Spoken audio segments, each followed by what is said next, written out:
Welcome to Logan Anderson's Gulf Coastal Realtors. We're going to be talking about the Proctors' new home near the beach in Gulfport, Mississippi, on the great Mississippi Gulf Coast. We're going to start with this picture of the power pole, which is the first thing that was done to the lot. You can see the empty lot there. And now we're going to drive by this empty lot, which starts at that driveway there, as you can see, and there's the sign.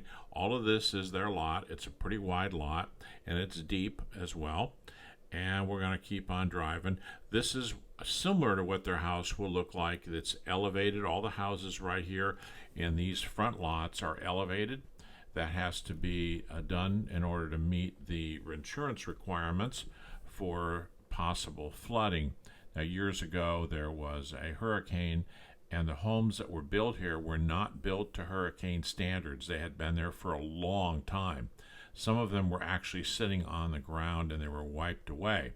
Now, these new building codes that were adapted after Katrina ensure that the hurricanes aren't going to leave these as empty lots again like they were the first time. These homes are all built to new standards. They're built much higher now that we know what the height of a possible wave is. Now, these are all new homes in this area right here. They've all been built since Katrina in 2005, but many of them are only just a few years old. This blue one, just a few years old. Now, we're going to look straight through there and see the lot from the back side. Now, right between that blue house there on the back and the other house on the right, that's the lot. Now we're going to be looking at this fence back here. It'll be just to the right of the fence. So this is the back end of a square plot that has homes built on both sides of it. We're going to be driving east right now. We just drove north. We're going to be driving east around. We're going to go around the corner, and we're going to go back down to the south again. We're going to make a complete 360 degree around this area. By the way, this is a nice park over here, and there's a senior center just on the other side of the park. That's an old power plant there. I don't know what they're going to do with that. But anyway, these are empty lots where there were homes before. And now we're driving south towards the beach, and this is the street that the Proctors' home is on. And there's the empty lot down there. It's hard to see, but we're going further down. You'll see there are empty lots here. All of these lots are going to be filled with homes. These that you can see right here on the top, these were just newly constructed. Now, they're even higher than the Proctors' homes are going to be because they're right on the front. They would take the brunt of anything that would come, and the waves go right under it. These are all empty lots. These will all be built up with homes over a period of time. And you can look straight back there and see the Proctors' empty lot. All of these, as I mentioned, will be built on. And now we're back to the first part of the work. This is the first thing that's been done here, which is to drill the holes for the pilings. And this is a big auger here, and you can see it's going to be going down into the sand, and it cuts it like a hot knife through butter because it's basically sand, but it gives the pole the ability to stand straight up, and they're going to pack it in with sand afterwards to make sure that it's good and firm.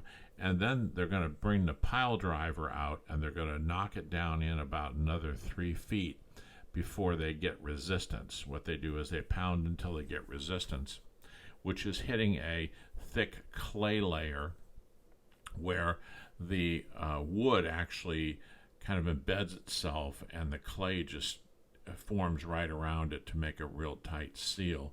And they fill the rest of it back in with the sand, and it will be stable over time. You can see all of these ones that have already been put in there. It's quite a large house. It looks even larger when you look at it from this perspective, and you can see how big these beams actually are. They're huge. They're way too heavy for an individual to pick them up, so the crane picks that up and sets it in the hole once the auger drills it. And they've all been perfectly aligned. They had to lay out you can see right there where they laid out the string to make sure that they're all right on center. And then they're going to put the floor of the house right up on top of those. They're going to get up there and they're going to start putting stringers across and then start to build the floor. Then the house will start moving up above that. This is the backyard. You can see there's a lot of space in the backyard behind the house and also to the left where we hit that fence. And then there's a lot of space on the right side over there before that blue house. And you can see the property marker here. So there's space at the end of this lot before you get to the other lot for possibly a driveway in the future if someone wants to come in or go out that way. And then we're going to show you just a little bit more of the pre-construction, and this is, as I said, the first stage. There'll be many other stages. We're going to film all of the stages, each one at a time, to show you how this works. And we're going to start with this one, obviously. They just put that into a hole that you just saw them drill. So come back and see more. We're going to just keep adding to this video. We'll be re-recording this back end over here, so this just continues on, and it'll show much more work all the way through to the final construction. So my congratulations to the Proctors.